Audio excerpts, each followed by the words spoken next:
Hola, queridos alumnos del cuarto año de secundaria, sean bienvenidos el día de hoy a esta clase de su curso de literatura.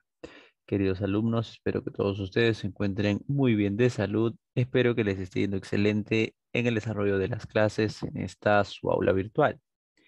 El día de hoy, queridos campeones, vamos a trabajar un tema nuevo, ¿sí? Vamos a ver cuál es.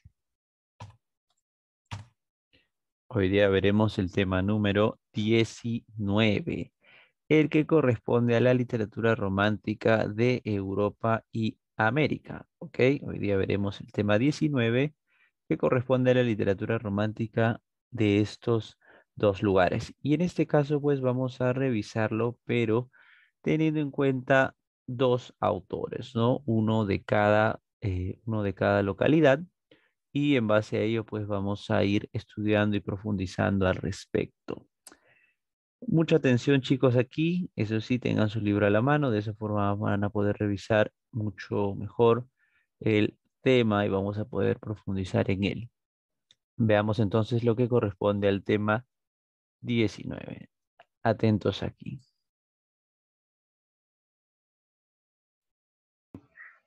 Justamente vamos a empezar pues haciendo una definición breve, haciendo memoria de algo pues que ustedes ya deben tener muy en claro, como es el término romántico y el romanticismo. Como habíamos venido mencionando, pues el romanticismo es una corriente literaria, una corriente artística que, como bien sabes, nace en Alemania al fines del siglo XVIII y que se difunde hasta mediados del XIX en diversos países europeos y posteriormente también en América, ¿no? ¿Cómo surge el romanticismo? Pues ya recordarán que en Alemania, gracias a la aparición de un grupo denominado Tempestad y Pasión o Tormenta e Impulso, ¿no? Que es un movimiento literario juvenil de liberación individual, en donde van a, pues, donde van a plantear, ¿no? La expresión de los sentimientos, el amor a la naturaleza y la libertad como los temas principales de su literatura, ¿no? Como bien saben, pues en Alemania se manifestó el romanticismo en primer lugar a través del teatro y alguna que otra obra narrativa, y también a su vez en sus orígenes aparece en Inglaterra, gracias en este caso ya a los poetas ingleses, ¿no? A la lírica, por ejemplo.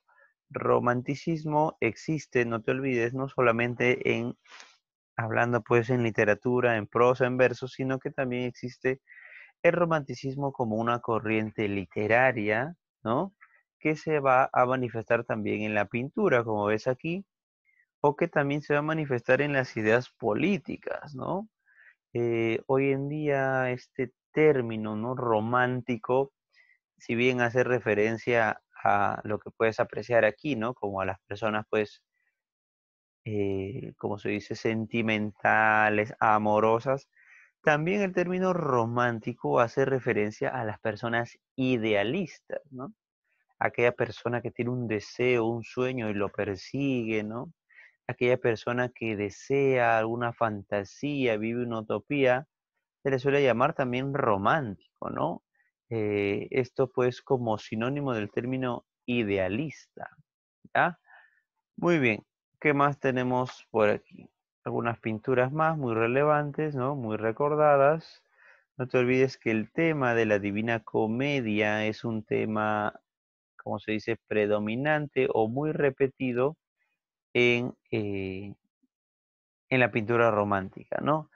Justamente porque este es un gran viaje, una gran aventura, ¿no?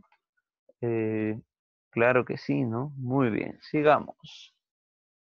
Vamos a ir perfilando, ¿ya? Definición para recordar, movimiento artístico que surge en Alemania, ¿no? A fines del 18, durante la primera mitad del 19, y que posteriormente llegará al resto de Europa, a España y luego a América.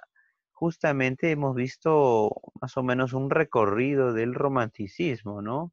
Primero en Alemania, luego en Inglaterra, ahora lo veremos en España y América, y posteriormente en la siguiente clase veremos el romanticismo francés. Claro que sí. ¿Qué más tenemos por aquí? Se caracteriza por su entrega a la imaginación y la subjetividad. Claro, vamos a ir profundizando aquí en características del romanticismo, ¿ya? Eh, Predomina el sentimiento y la fantasía antes que la razón. Claro que sí, en este movimiento, ¿no? En esta producción romántica, lo que predomina es la expresión de los sentimientos, la expresión de fantasías, ¿no? Del autor, ¿no? Digamos, situaciones imaginarias, situaciones fantásticas. Esto es lo que va a predominar en este contexto, ¿ok? El sentimiento y la fantasía antes que la razón. Eso va a ser lo primordial aquí. ¿Qué más? Se van a oponer a la rigidez en el neoclasicismo, correcto, no te olvides. Neoclasicismo es la corriente previa, ¿no? Los románticos aparecen y se van a oponer a ello, van a decir, pues, esto ya suficiente neoclasicismo, vamos a buscar un poco más de libertad, porque el neoclasicismo era muy rígido, es decir, muy estricto, tenía muchas pautas, muchas formas, ¿no? Como decir, ah, ya, todos tenemos que escribir así, la obra tiene que ser de esta manera, la obra tiene que tener este mensaje, pero ellos dijeron un momento ya, hasta ahí nomás. Hay que cambiar ya mucha rigidez. Nosotros somos rebeldes. Así fue como aparece el romanticismo y por eso se caracteriza, ¿no? Por esa rebeldía, esa búsqueda de la libertad. ¿Exaltaron la figura individual del artista? Claro que sí.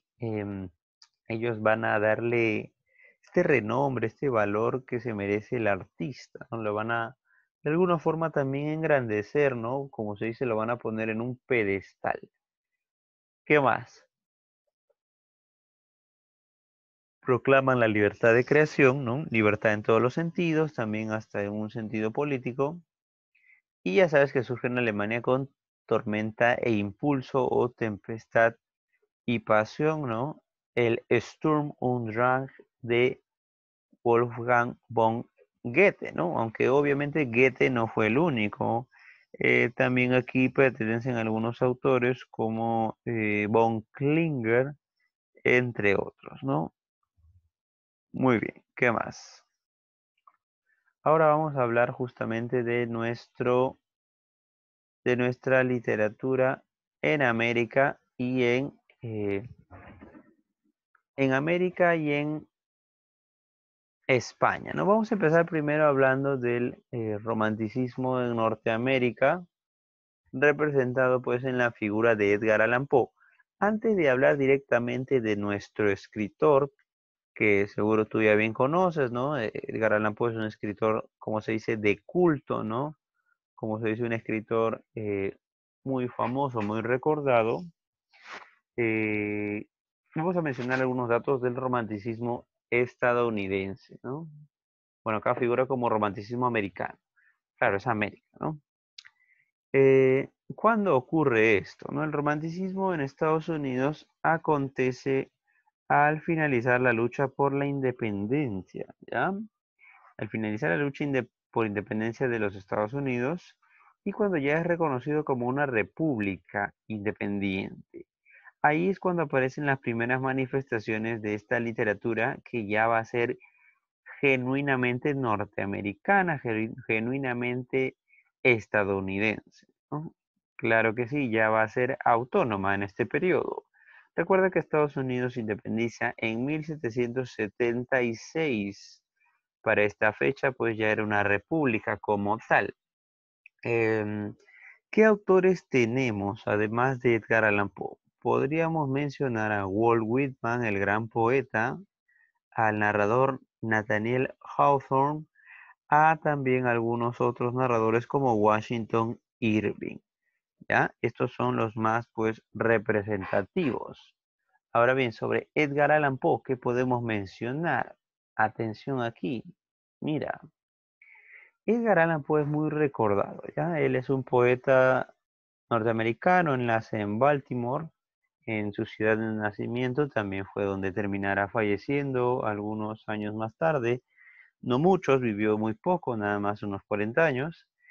Sobre él, lo más relevante que podemos mencionar es lo siguiente, que él es el padre del cuento policial y además es el padre del cuento de misterio y es un gran representante de la poesía del horror. ¿Ah? Es algo muy relevante, ¿no? Él tiene mucha, su obra está muy relacionado a lo llamado grotesco, a lo llamado, pues, funesto, a lo terrorífico, a lo, al horror y al misterio también, ¿ya? Él es muy recordado por eso, por sus cuentos de terror, pero él también, ¿no? Además de ser el padre del cuento de misterio, él también es el padre del cuento policial, porque él tiene una obra llamada Los crímenes de la calle Morgue, en donde plantea pues un relato policial. ¿Qué es un relato policial? Es aquel relato, novela o cuento en el que se comete un crimen y se da su investigación y una final pues solución a ello, ¿no? Ese es el cuento policial, ¿no? De una investigación policial, básicamente.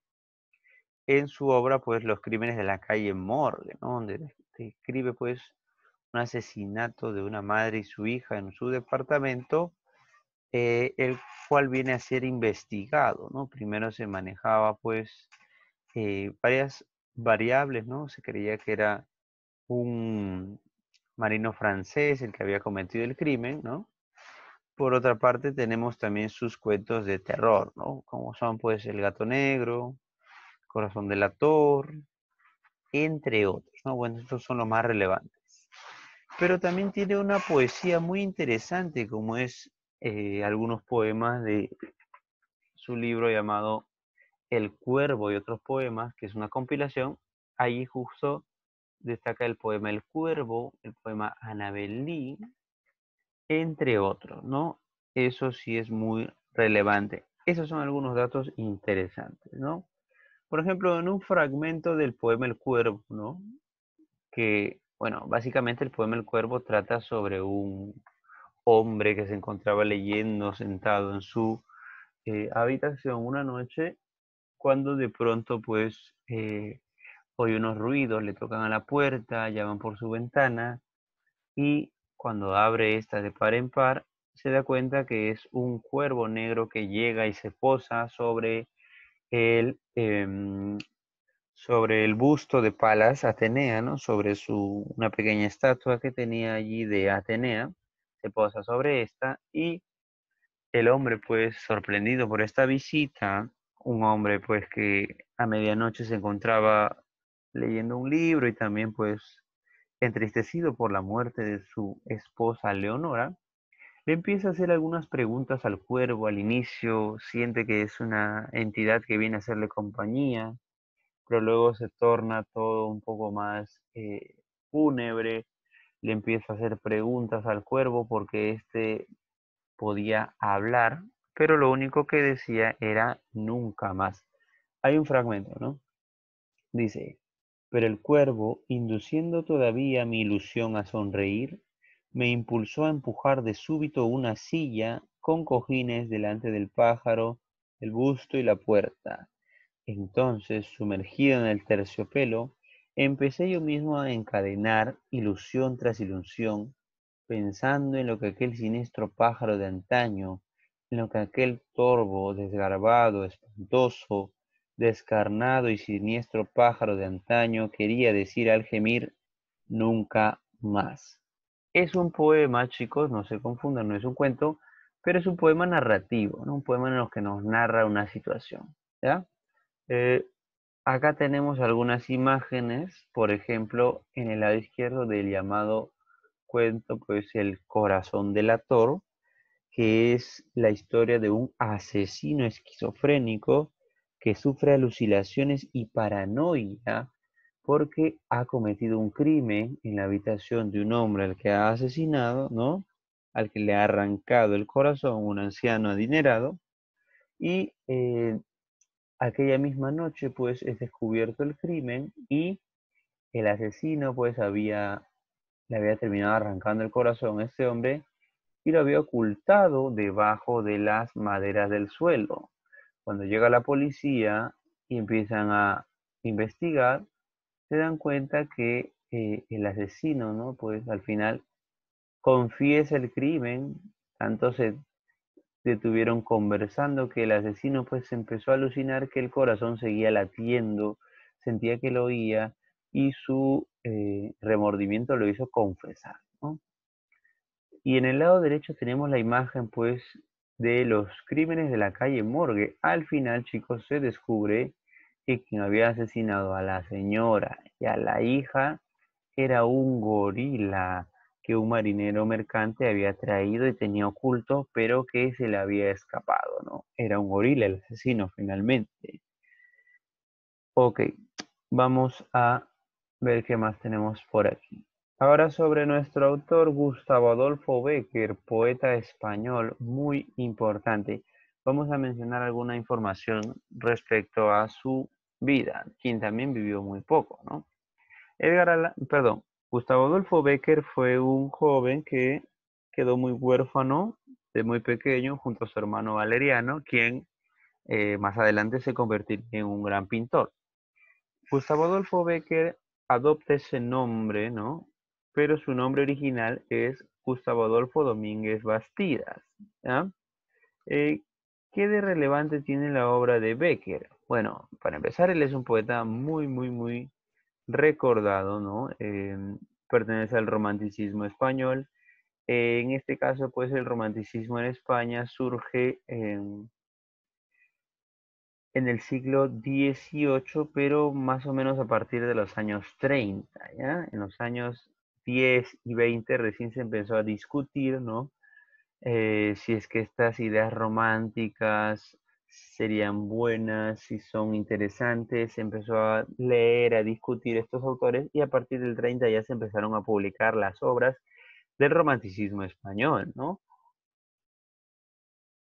Becker se dice que es pues representante de la, digamos, em, última etapa, ¿no? Se dice que él es un representante ya del incluso post-romanticismo, ¿no? Eh, en este caso, habría que mencionar brevemente nada más que algunos contemporáneos suyos son José de Espronceda, Mariano José de Larra y José Zorrilla. Y otro dato que podemos ir adelantando es que Becker es el romántico por excelencia, ¿no? Cuando tú en tu mente manejas la idea de que, romántico es sentimental, pues si lees a Becker te confirmas aquella idea. Ahora vamos a leerlo, ¿ya? Él sí es sumamente sentimental. Él representa el romanticismo sentimental, ¿ya? El único libro que publica en vida Becker, y esto pues es algo lamentable porque él se dedicó a la literatura, ¿no? Porque, bueno, era su gran pasión. Él en su inicio pues buscó justamente ser un escritor desde joven, ¿no? Él escribía, también pintaba, eso también es un dato relevante, es pintor. Él empezó a publicar sus versos, ¿no? En los periódicos de la época. En vida no publicó ningún libro. Su vida fue también pues muy corta, ¿no? Fallece a los 34 años, ¿no? Víctima de la tuberculosis, que bueno, en esa época es una enfermedad, era una enfermedad más difícil de tratar, ¿no? Él fallece muy joven y en su vida el único libro que fue publicado suyo es Historia de los Templos de España, ¿no? Que fue escrito en colaboración con Juan de la Puerta y es un libro en prosa. Posteriormente, sus obras ya serán publicadas y serán muy valoradas, ¿no? Claro que sí. Ok. Eh, Él fallece, ¿no? Un 11 de diciembre de 1870, cuando ya tenía bueno, ya había conseguido algunos empleos, ¿no? Y en este caso fallece cuando ya él era director de un diario, ¿no? Él que tanto publicó sus obras en los diarios, él fue director de esta, bueno, más específico sería revista, ¿no? La Ilustración Española. Ahora, dato que debemos repetir es que él es el más importante representante de la poesía intimista, ¿no? De la lírica intimista y sentimental del romanticismo español, ¿ya? Muy bien, ¿qué podemos mencionar? Su obra principal, pero no la única, son las rimas y las leyendas, ¿ya? Rimas es el nombre de su libro, pues, de poemas. Así fue agrupado. Recuerda que en vida no publicó este libro, ¿no? Y otro, pues, son sus leyendas. Así nada más fue titulado. Rimas, sus poemas y leyendas, sus narraciones. Porque un dato importante es que Becker escribió tanto poesía como narrativa. Eso es sumamente relevante. Y dicho sea de paso, pues su obra no es tan amplia, ¿no? Es breve. Por lo general, sus rimas y sus leyendas se venden como un solo libro, ¿no? Por eso acá tenemos estas dos portadas, ¿no? Rimas y leyendas, o como aquí leyendas y rimas, suelen venderse de forma agrupada. Si tú quieres profundizar, te recomiendo que compres este tipo de ediciones, ¿no? Donde están juntos y puedas disfrutar tanto su poesía como su narrativa. Vamos a mencionar brevemente algunos datos. Sus rimas, ya lo sabes, pertenecen al género lírico, son poemas breves y muy sencillos, ¿ah? Muy claros, sencillos y directos. Los temas constantes en la obra de Becker van a ser la fuerza creadora del poeta, ya la creación literaria es uno de sus temas, la pasión frustrada, el deseo amoroso, la aparición súbita del amor y el amor platónico también. Lo principal aquí en su obra pues es el amor frustrado, el amor que idealiza a la amada, pero en algunos casos también toca el tema de la creación literaria, por ejemplo, el tema del genio creador, que ahora vamos a leer en uno de sus ejemplos, y las rimas pues son la recopilación de 91 poemas publicados en distintos diarios, como ya te venía mencionando. Destaca el empleo de los endecasílabos y los heptasílabos, ¿ya? En este caso, vamos a ver, ¿no? Este es el libro más famoso y claro, el único, ¿no?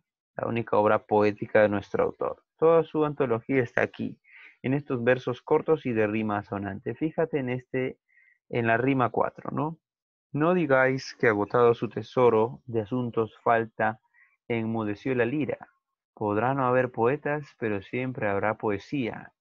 Mientras las ondas de la luz al beso palpiten encendidas, mientras el sol las desgarradas nubes de fuego y vista, mientras el aire en su regazo lleve perfumes y armonías, mientras hay en el mundo primavera, habrá poesía.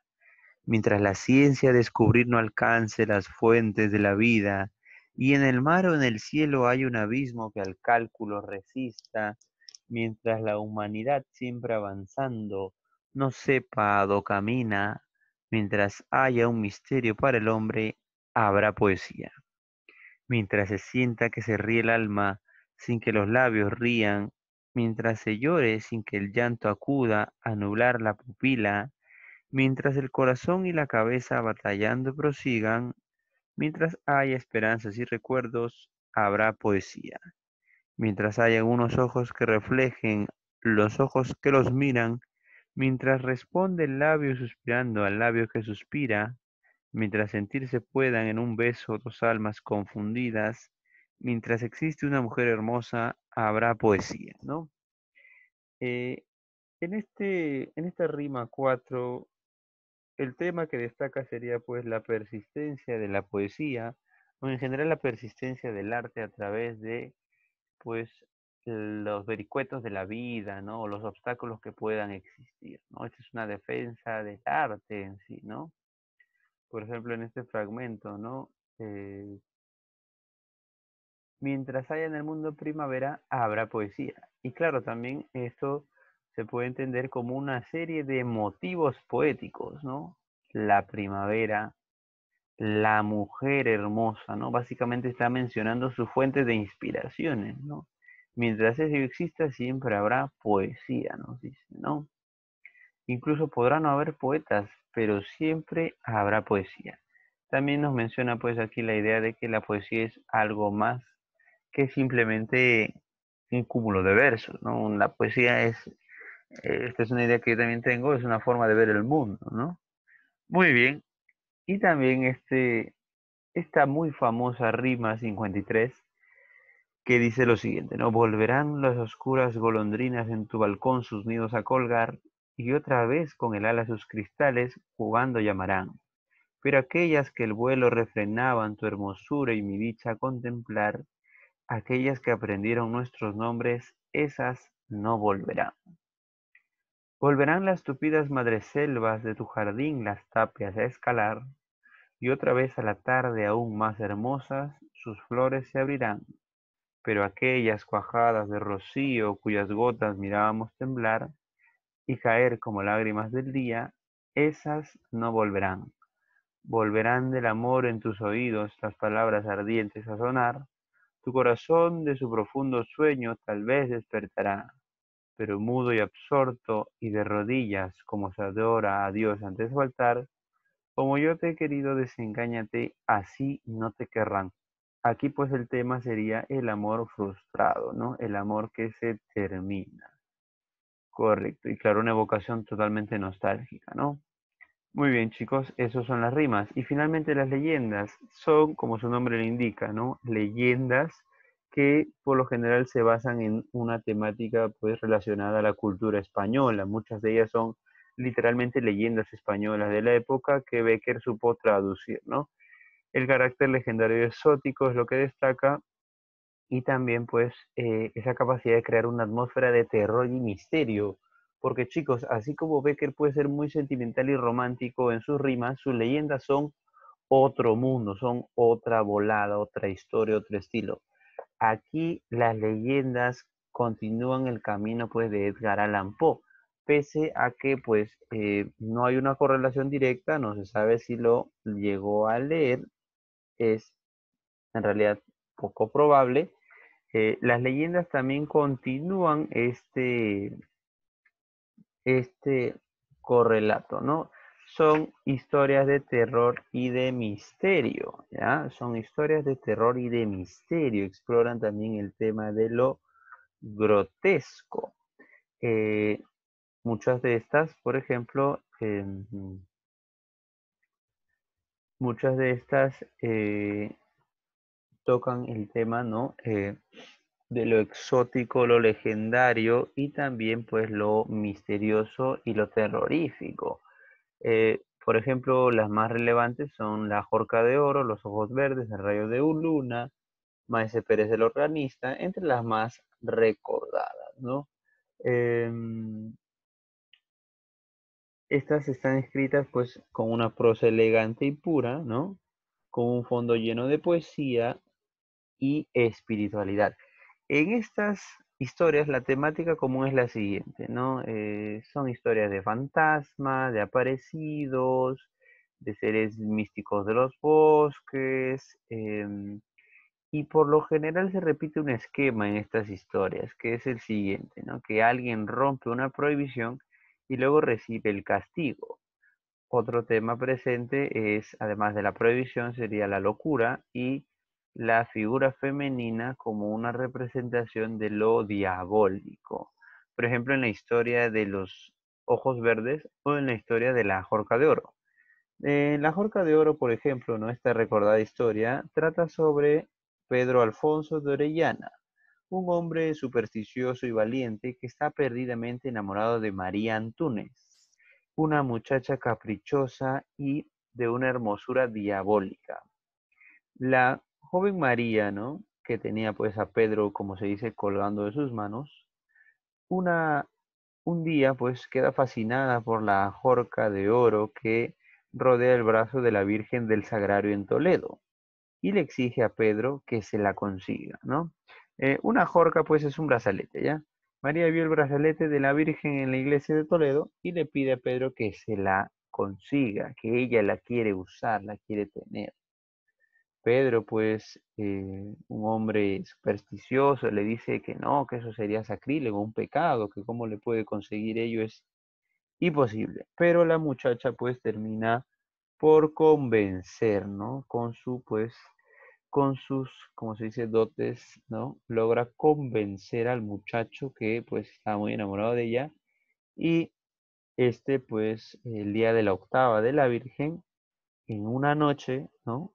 Pedro se adelantó, entró de manera pues secreta esta noche, llegó ante el altar mayor de la Virgen, cerró los ojos y le arrancó la jorca, ¿no? Cuando abrió los ojos Pedro para huir, de pronto las estatuas de esta iglesia cobraron vida y lo estaban mirando. Pedro al momento se percató y gritó desgarradoramente, pero cayó desvanecido y se cuenta pues que cuando lo volvieron a encontrar pues estaba enloquecido y que tenía la jorca de oro entre sus manos y se reía diciendo, es suya, es suya, es suya. Esa es la historia de la Jorca de Oro. Y la de los ojos verdes también, pues, es una de las leyendas tan famosas en donde se mencionaba que una laguna secreta en medio de un bosque se veía siempre brillar en el fondo dos círculos verdes, ¿no? Dos ojos verdes muy brillantes. Un joven Fernando que había oído esta historia y que no se creía estos misterios, fue a averiguarlo y una noche, pues, encontró a estos ojos verdes en el fondo brillando. De pronto una muchacha salió de la laguna, pero la mujer pues lo empezó a atraer con su belleza diabólica, pero eh, finalmente se lo termina pues llevando hasta el fondo de la laguna, ¿no? Muy bien, eso es. Vamos a ver un par de preguntas antes de cerrar. ¿Qué es una leyenda? Pues una leyenda es un relato en donde se combina la historia con la ficción, ¿no? Por lo general se centran en lugares que sí existieron, con personajes que sí existieron, pero también explican fantásticamente el origen de este lugar o de algún personaje, ¿no? Una rima, eh, bueno, acá hablando de Becker, ¿no? Las rimas son poemas cortos de rima sonante que componen básicamente la obra poética de Gustavo Adolfo Bécquer. Las etapas del romanticismo español. Bueno, el romanticismo español tiene tres etapas. La primera, que es la etapa de discusión en torno a las ideas románticas. La segunda, que es ya la de producción netamente romántica. Y la tercera, en donde destaca ya la aparición del romanticismo histórico, como es la obra de José Zorrilla y Moral, ¿no? ¿Qué es un relato corto? Bueno, una narración breve, ¿no? Una narración breve, relato por lo generalmente alude a una narración verídica. Dos características de la obra de Edgar Allan Poe. Uno, podríamos mencionar que explora el tema de lo grotesco. Segundo, que crea relatos policiales. Y también que es un escritor que destaca tanto en la lírica como en la narrativa.